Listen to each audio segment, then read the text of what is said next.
tema já é uma realidade, que é alguma coisa que saiu do laboratório ou da sala de meditação e reflexão e que já está na trincheira da vida prática, de maneira que aqui cabe mais uma vez o elogio a Neide Lopes para ter conseguido, com uma abelhinha incansável, colocar o tema na unbox numa hora em que ele já não é apenas um tema de cogitação, mas é de cogitação e de ação também. Agora vamos dar a palavra ao Carlos Eduardo Gaia, um valor novo, inveja dessa juventude, da Fundação Foco, e que vem meditando e também agindo sobre o tema numa perspectiva internacional. Para os 15 minutos, palavra com o Carlos Eduardo. Obrigado, Nito. Bom, primeiro de tudo, quero agradecer a Neide pelo convite para estar participando aqui e avisar a todos que eu não sou cientista social e também não estou na universidade.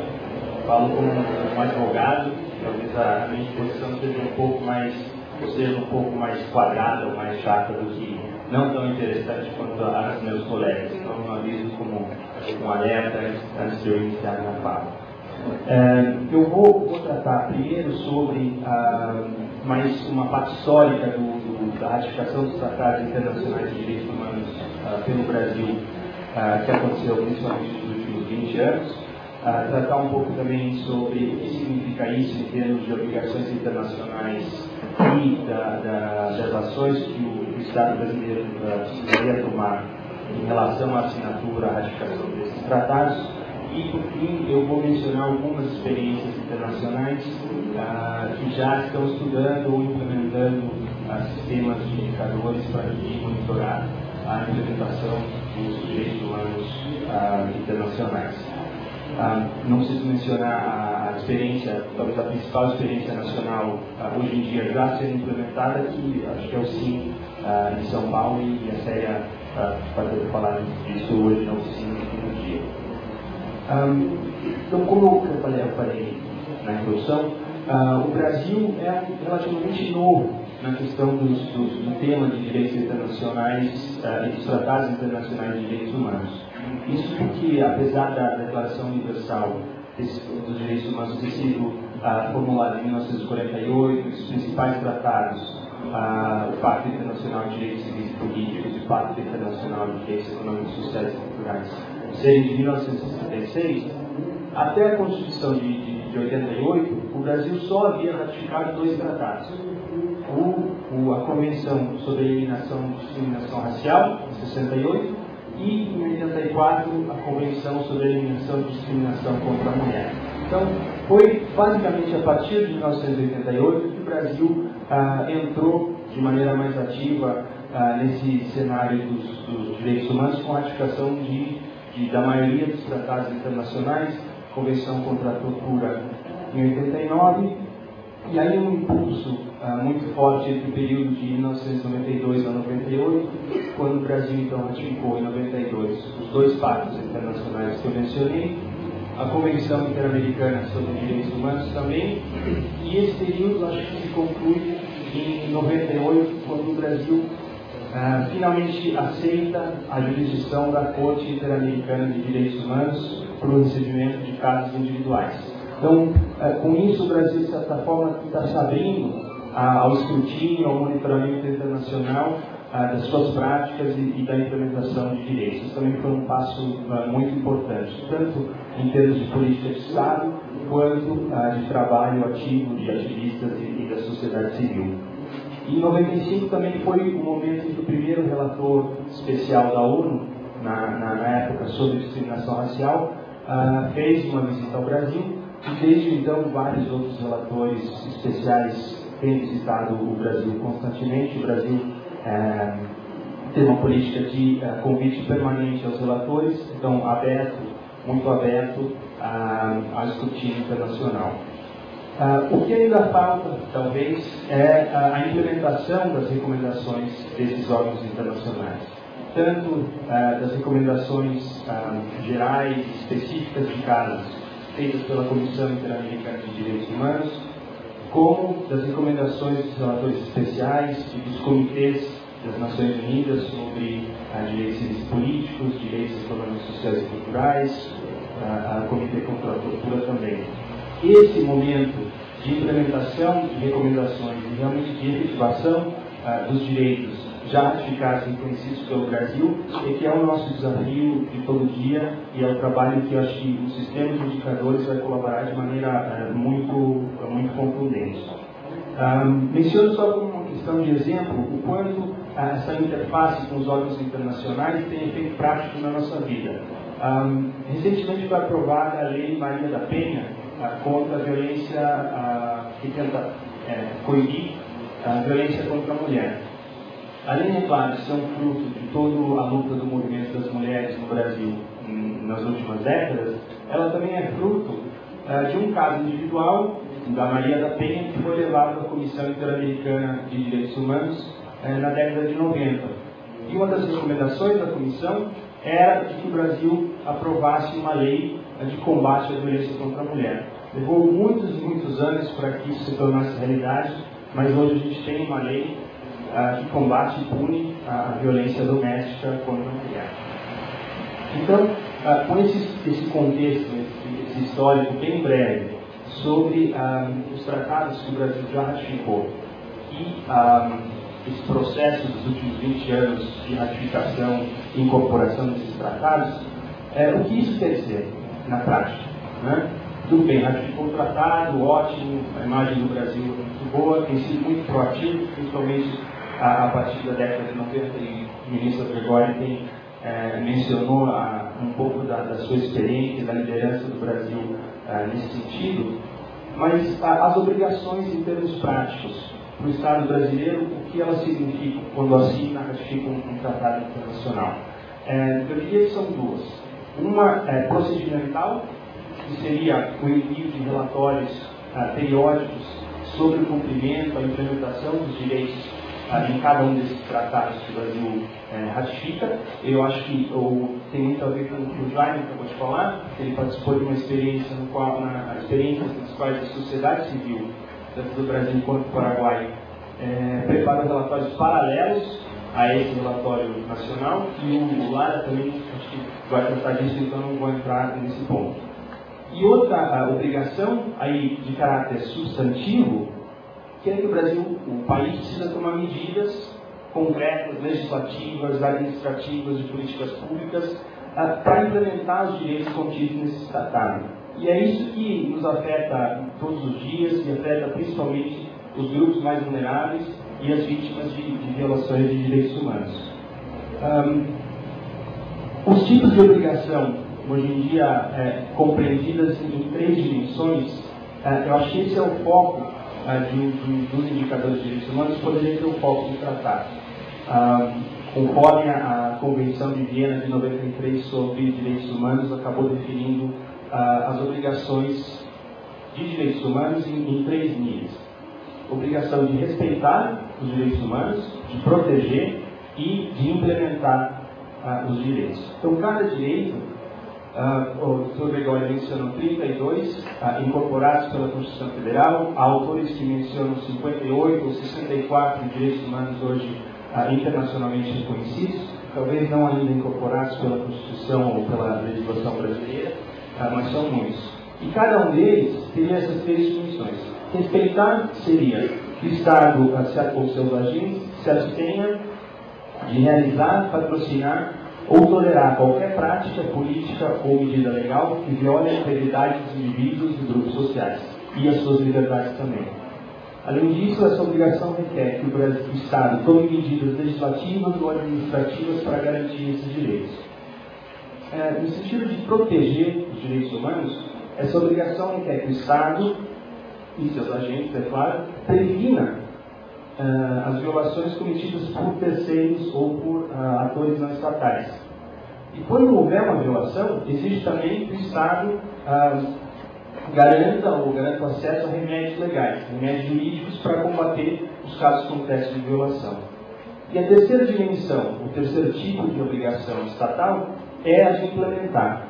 Isso inclui aí questões talvez mais macro, ou de ação pública, gasto público, políticas públicas, a regulamentação governamental da economia, provimento de serviços públicos básicos de infraestrutura, medidas redistributivas, entre outros. E isso também inclui a obrigação de garantir oportunidade de acesso à população, tanto aos direitos quanto aos serviços públicos em gerais. O que isso significa? Do meu ponto de vista, isso significa que tanto os direitos civis e políticos quanto os direitos econômicos e sociais, eles têm o mesmo tipo de obrigação meio. Ou, apesar claramente que a obrigação em relação a cada direito, ela é diferente, não há dúvida. As obrigações do Estado em relação à tortura, em relação ao direito à educação, elas são diferentes.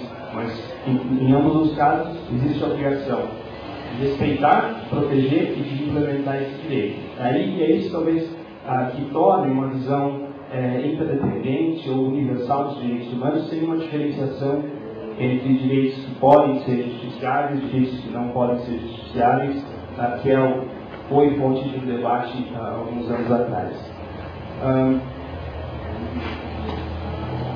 Então, na formação de indicadores de direitos humanos, eu acho que é crucial para a gente tentar defini-los entender o conteúdo mínimo, o conteúdo elementar de cada um desses direitos. E a partir daí, então, buscar elementos para sua avaliação, monitoramento, medição e conseguir, ao longo do tempo, avaliar a sua maior ou menor implementação e os benefícios que eles estão trazendo para os grupos vulneráveis e ter um tipo de desagregamento, ou segregação desses indicadores que nos permita identificar grupos que necessitam de atenção especial e a fotografia geral da situação. Bom, como um exemplo, por exemplo, em relação à obrigação de respeitar direitos, em termos de direitos civis e políticos, o que isso significaria? Significaria que o Estado deveria se abster de procurar, de cometer execuções extrajudiciais, de cometer desaparecimentos forçados, detenções arbitrárias, julgamentos ilegais, intimidação eleitoral e por aí adiante. Nos direitos econômicos, sociais e culturais, a obrigação de respeitar significa que o Estado atue sem discriminação ou atue igualitariamente, sem discriminar as pessoas em relação à sua etnia, raça, gênero, questão linguística. Nos países isso é muito importante, no acesso à saúde, à educação, à moradia, ao bem-estar e por aí sucessivamente. Então, as obrigações, o tipo de obrigação em si é o mesmo, mas em relação a cada direito ela é um pouco diferente, claro, dependendo da natureza de cada direito. Tendo exposto isso, agora eu passo para a parte mais interessante em relação às experiências internacionais. As experiências internacionais em relação ao monitoramento de direitos humanos e a implementação de direitos que tem sido feito por aí. Claro que eu não consigo, é impossível mencionar todas, eu escolhi alguns exemplos e algumas características semelhantes em cada um deles. Como vocês podem imaginar, essas iniciativas elas têm componentes tanto quantitativos quanto qualitativos na menção dos direitos humanos, isso é basicamente esperado. E a ratificação de tratados é apenas um indicador de estrutura, né? Mas ele não vai muito além disso, porque, como eu disse, o que realmente importa é a implementação. Em relação às iniciativas quantitativas, acho que são 4 os tipos de iniciativas que estão sendo tentadas, estudadas e desenvolvidas. Um tipo de iniciativa são relacionadas a dados coletados sobre eventos ou violações de direitos humanos. Então, estudos sobre o número de violações de vítimas de direitos humanos, muito do que organizações de direitos humanos fazem. Documentam casos emblemático, dou uma quantidade de casos e a partir daí se faz uma análise em relação à situação de um direito de uma comunidade ou uma região específica. As estatísticas socioeconômicas também, dados que são produzidos pelo IBGE, pela IPEA, por várias agências da ONU, pela FAO, pela OIT, pela Unesco, Unicef, a Organização Mundial de Saúde, PNUD, todos produzem estatísticas socioeconômicas. Pesquisas de opinião e de percepção também, de um direito ou de como esse direito tem sido implementado. Exemplo disso é o Latino-barômetro, o Afro-barômetro, o Euro-barômetro e várias iniciativas que estão sendo desenvolvidas num guarda-chuva da iniciativa Metágora, que é da Organização de Cooperação Econômica e Desenvolvimento. E o quarto tipo de iniciativa de medição seriam as avaliações de experts, ou seja, tipos de rankings de liberdade de imprensa, de transparência, etc. Exemplo disso é o índice de liberdade da Freedom House. A Transparência Internacional também produz rankings em relação à corrupção e à percepção de corrupção. E essas iniciativas elas estão sendo produzidas e desenvolvidas tanto por agências governamentais, por estados, quanto por centros de pesquisa e organizações não governamentais também. As características comuns entre elas são o foco na divulgação dos dados para grupos vulneráveis, isso é extremamente importante em todas elas. A definição dos direitos, o conteúdo dos direitos a serem avaliados e as suas correspondentes obrigações, que eu mencionei no início, como coletar esse dado, fazer análise e interpretar o material. É óbvio que muito da qualidade desses índices e desses indicadores decorre do tipo de coleta, da qualidade de coleta, do rigor mencionado pelo Drive na produção dessa informação. Também uma relação em relação a um direito específico e os outros direitos que são relacionados a esse direito específico. Né? A interdependência entre os direitos, justamente quando a gente fala em alguma violação de direitos, ela é muito forte. Isso também é preciso ser estudado e analisado. E outra coisa é que não basta que o direito seja só implementado, é preciso que ele esteja aí. Talvez algumas pessoas pensem que podem pensar que é um exagero, estão pedindo demais, né? Mas é preciso que o direito seja implementado de maneira participativa, inclusiva, com empoderamento das pessoas e de maneira não discriminatória. Os princípios de direitos humanos existentes e que estão sendo aplicados nessas iniciativas, acho que o Jaime já mencionou e decorrem muito dos itens que eu já falei, que aparecem em cada uma dessas iniciativas. A universalidade de direitos, a indivisibilidade, você não pode tratar um direito como menos importante do que o outro, ou como um direito que pode ser implementado e outro que é apenas uma aspiração. Todos criam obrigações que o Estado deve cumprir, e acho que é nosso dever cobrar do Estado essa atuação. A interdependência, a interrelação entre os direitos, e, na verdade, o que acontece é uma co-realização desses direitos na medida em que as políticas públicas ou a atuação do Estado ela consegue atingir vários desses direitos. Igualdade e não discriminação, também um conceito-chave. A questão da transparência e de Estado de Direito, né, a palavra em inglês accountability aparece muito nesses textos, e você conseguir que esses sistemas sejam todos públicos, que haja prestação de contas em relação ao trabalho que está sendo feito, tanto em termos conceituais, como também a parte financeira, o orçamento de tudo isso, e a existência de remédios ou recursos jurídicos no caso de violações de direitos humanos. Essa é outra medida, um princípio também que é muito importante. Em relação a algumas iniciativas que estão sendo desenvolvidas, o Dr. Gregório mencionou que em 2000 ele fez um pedido ao Kofi Annan e o Brasil fez uma proposta nesse sentido. O Alto Comissariado das Nações Unidas para os Direitos Humanos tem nos últimos 3 anos, 3, 4 anos, tem trabalhado no desenvolvimento de indicadores de direitos humanos. E eles seguem basicamente, acho que a estrutura que eu relatei no sentido de tratado internacional, obrigações, definição do conteúdo mínimo de cada direito, e aí uma segunda etapa que é da determinação dos indicadores que vão refletir a implementação ou não de cada um desses direitos. Esse é um projeto que ainda está em andamento. O consultor para esse trabalho está desenvolvendo vários indicadores, tanto de chamados direitos econômicos, sociais e culturais, quanto de direitos civis e políticos. Outra iniciativa regional, nesse caso, é da Comissão Interamericana de Direitos Humanos, que tem trabalhado nos últimos dois anos para tentar construir indicadores para a medição dos DESC nas Américas.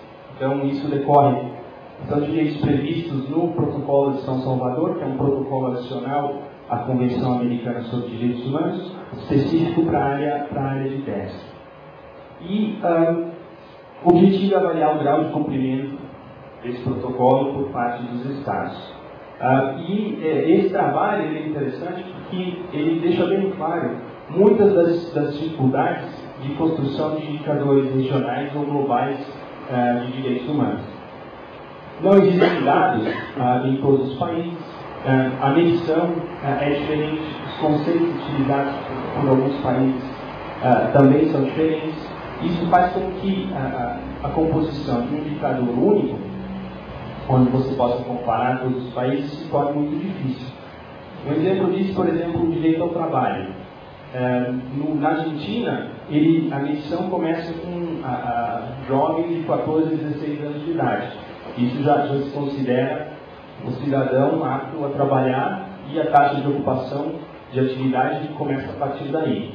No Equador começa com 12 anos e no Chile com 15, por exemplo. Então, as diferenças de medidas entre vários desses indicadores e vários países, isso quando existe dado. Tem países que não produz esse tipo de dado. Talvez em relação ao direito ao trabalho seja um dos direitos que tem mais informação em vários países. Então, é uma amostra da dificuldade de se trabalhar em relação a isso.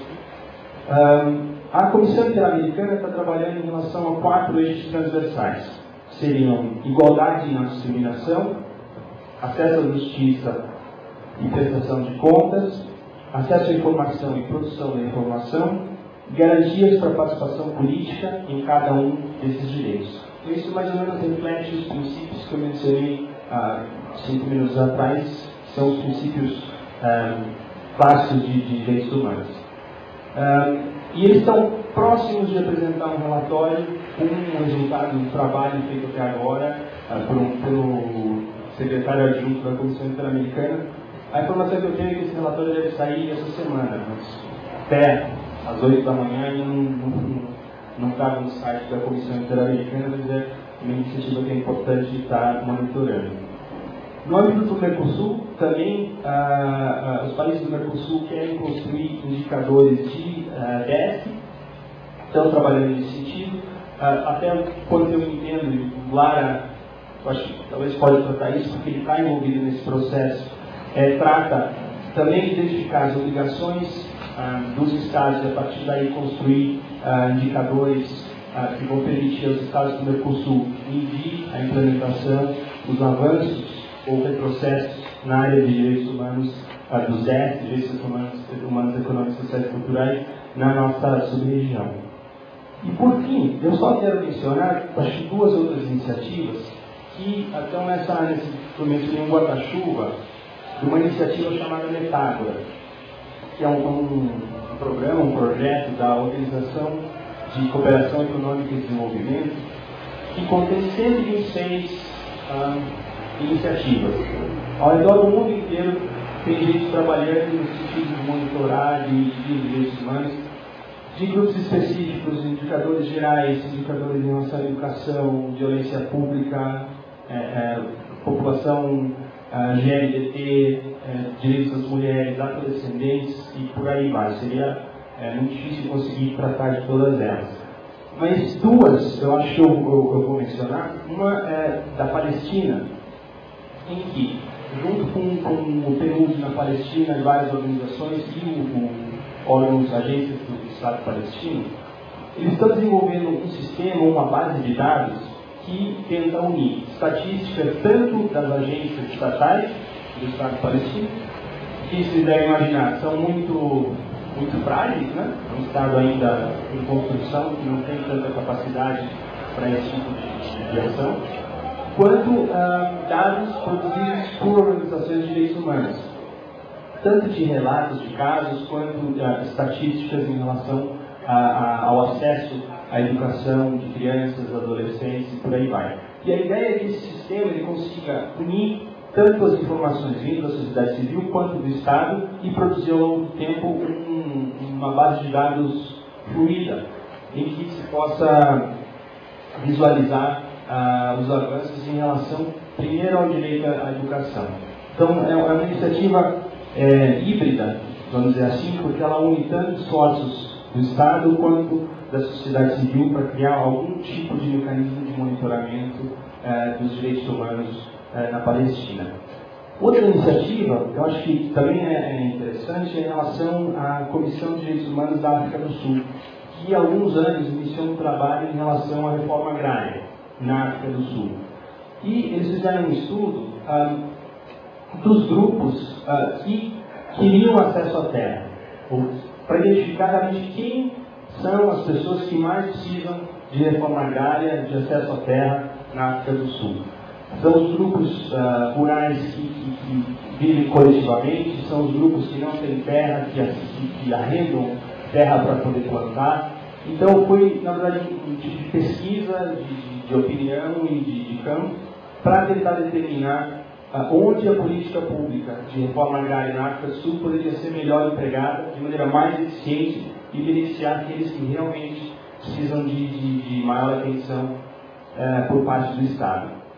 Então, essas iniciativas, elas todas passam por esse, incluindo todos esses princípios de direitos humanos, de não discriminação, mas elas refletem também a gama a variedade de iniciativas e de objetivos e de aspirações que você pode ter. Não existe uma resposta única para esse problema ou para essa questão, mas acho que diversas maneiras de se olhar o problema. E claro, tudo depende do objetivo que você tem quando você inicia um processo como esse e aonde você quer chegar em relação à função desse indicador ou desse sistema de indicadores. Que pode ser tanto no sentido de monitorar, quanto de influenciar a decisão de políticas públicas, onde colocar dinheiro, onde colocar mais atenção. E também acho que tem um papel importante de colaborar com outros países nos seus esforços em relação à implementação desses direitos. Acho que o Lara vai tratar um pouco mais disso e eu termino por aqui também pela questão de tempo. Agradeço a todos pela atenção.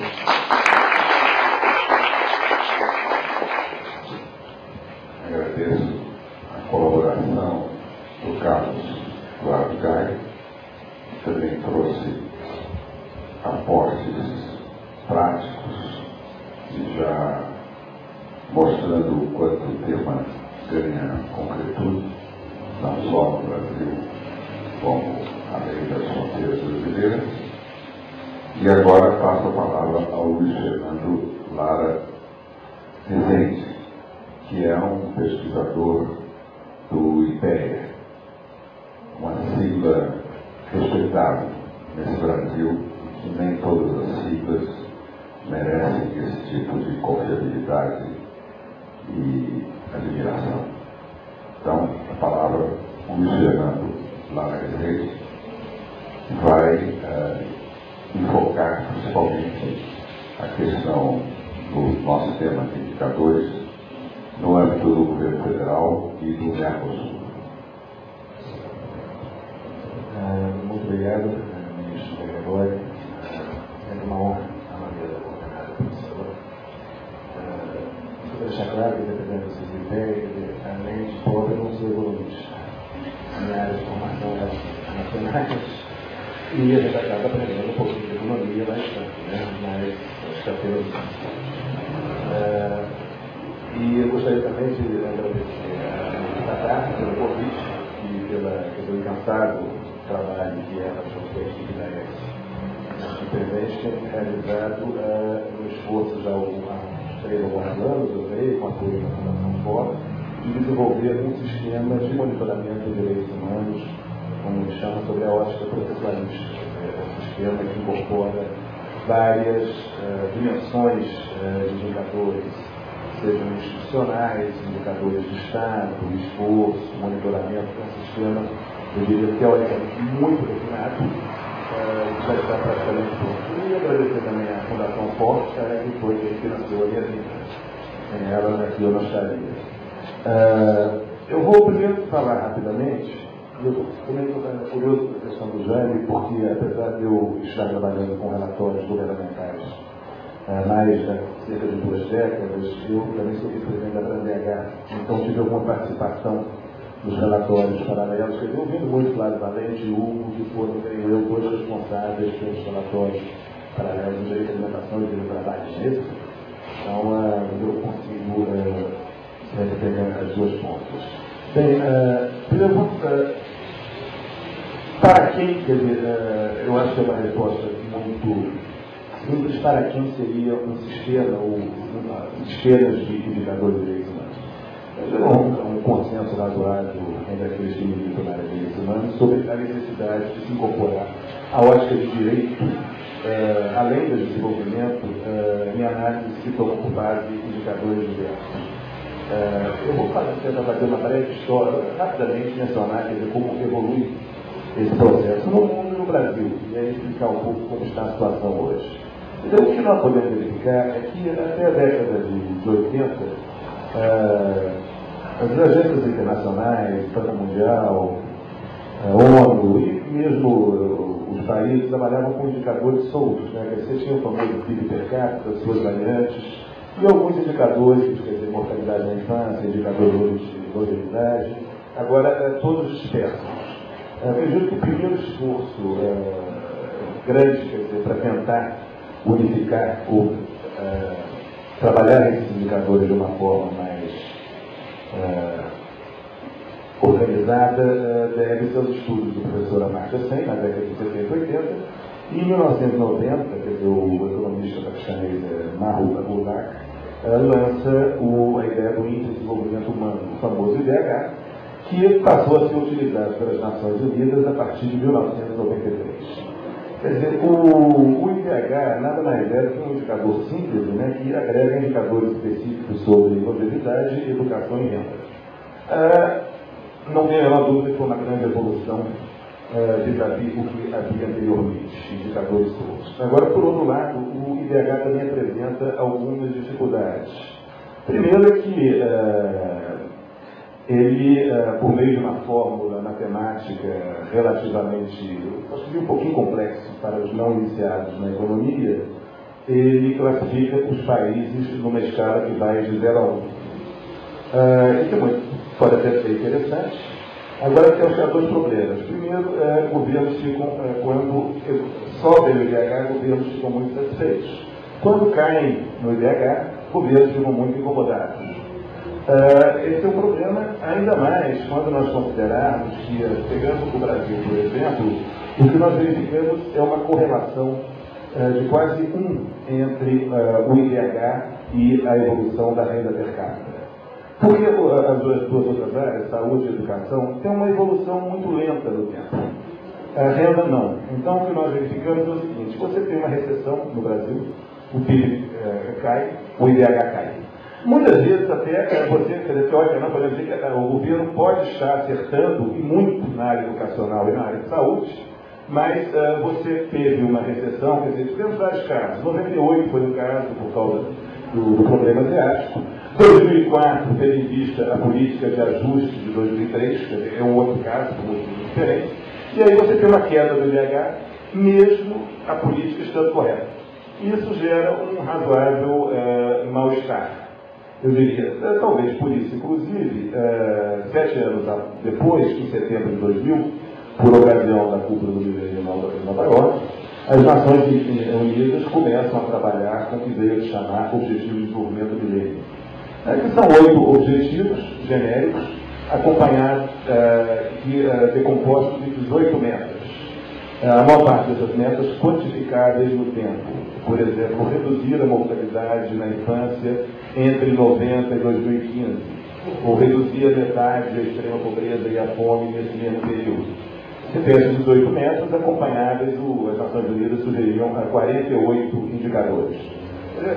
Na minha opinião, quer dizer, a estratégia dos ODS comparada com o do DH também é uma grande evolução.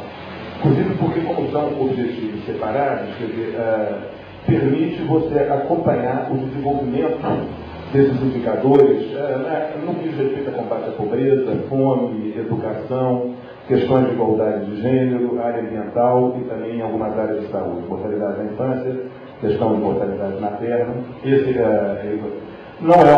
Além disso, esses ODMs, mesmo de uma forma muito imperfeita, eles tentam, de certa forma, incorporar o que é mensurável em escala internacional, então permite uma comparabilidade entre países, e também acompanhar, mais ou menos, os entendimentos havidos durante o ciclo de conferência das Nações Unidas durante a década de 90. É importante destacar que em algumas áreas foram esquecidos, a questão de saúde sexual e reprodutiva da mulher.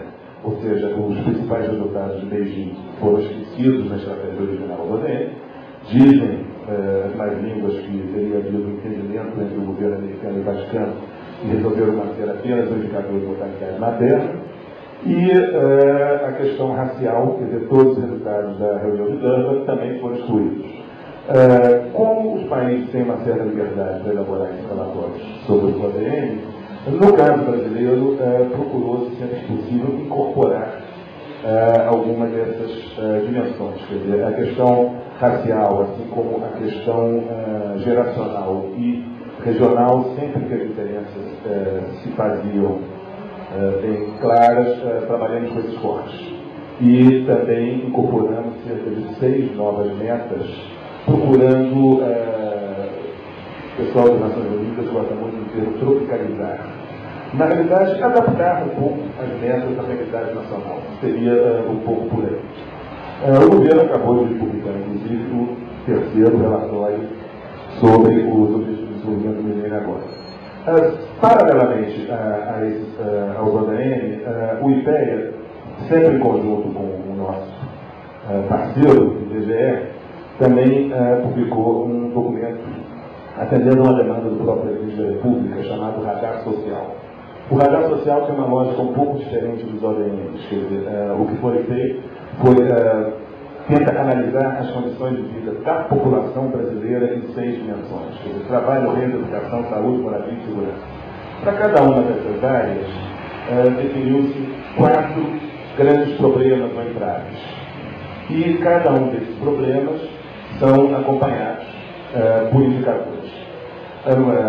Ao todo, são 40 indicadores atualizados anualmente. Não chega a ser, e não era a intenção de ser um sistema por direito, mas eu acredito que já chegou um pouco mais próximo disso do que os ODMs.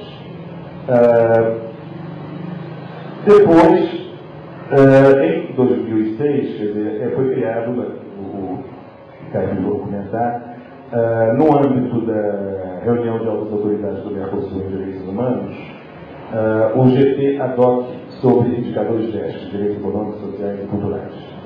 Já ocorreram, quer dizer, 6 reuniões, a última foi em Montevideo agora, até então eu coordenava o processo pelo lado brasileiro, e houve uma evolução considerável, quer dizer, conseguimos, após muita dificuldade, aprovar um marco conceitual único, e a partir desse marco, agora seria uma etapa de desenvolvimento de indicadores referentes ao GEST, em particular, começando por trabalho. A ideia é que ainda este ano já tenha alguma coisa na área de trabalho.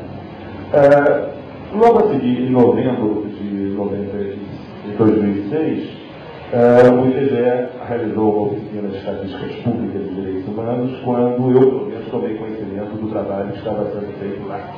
que é um trabalho muito interessante, que incorpora uma série de dimensões. Acho que nós temos gostaria de mencionar três trabalhos que têm sido feitos hoje. O primeiro, que o próprio ministro agora comentou, que é o Cine de São Paulo, que é um trabalho extremamente interessante, georreferenciado. A única dúvida que eu tenho, eu acredito que para o país como um todo, ele não é viável, porque não há informações substanciais que permitam você ter um Cine. Talvez além de São Paulo, uma ou duas cidades, não é qualquer estado que tem uma fundação Seara por trás. Então esse é um ponto, quer dizer, que eu acho que é importante. O Cine, apesar de extremamente interessante, para ser alimentado, depende de uma gama de informações que não creio que os demais municípios têm. O segundo trabalho é o trabalho que tem sido elaborado pela ENSE, com o apoio da Fundação FOR, que, na minha opinião, é talvez o sistema mais interessante que eu tive conhecimento nesses 20 anos. Quer dizer, trabalha com uma lógica muito interessante. Eu acho, talvez, um pouco complexo se formos montar um sistema, pensando aí no prazo de 2 ou 3 anos. Agora, permite uma base de dados absolutamente interessante. E o que tem de muito rico no sistema da ENSE, além de trabalhar diversas dimensões de indicadores, é o fato de se preocupar com o grupo alto. Quer dizer, você tem como ter diversos subsistemas, por exemplo, para criança e adolescente, para a questão de gênero, para a questão racial, e